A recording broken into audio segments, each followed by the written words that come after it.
shared through FEMA could leave the government underfunded for hurricane season.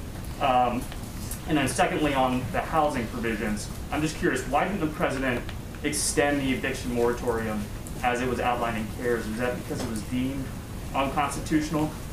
So on evictions, I would note that the president took 4 strong actions here. And again, the eviction moratorium there was a temporary moratorium put in place by the CARES Act. So the president did what he can within his executive capacity, and it was 4-part, taking all lawful measures to prevent residential evictions. Number 2, instructing HHS and CDC to take measures to temporarily prohibit residential evictions. On HUD, prioritizing federal fundings that can be used as financial assistance to struggling renters and homeowners, and also HUD working with its grantees and partners to ensure that homeowners are not forced out.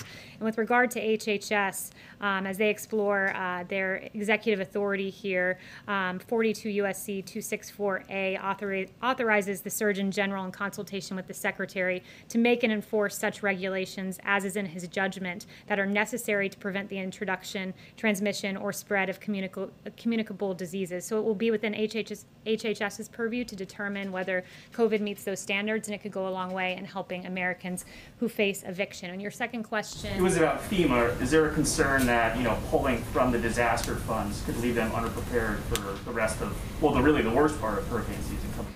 Yeah, so there is that snapback provision that if FEMA does get below a certain level, that money will snap back. So that is certainly a concern, and we'll make sure that 2 things happen, that Americans get paid, but also that there's enough funding there to safely go through hurricane season.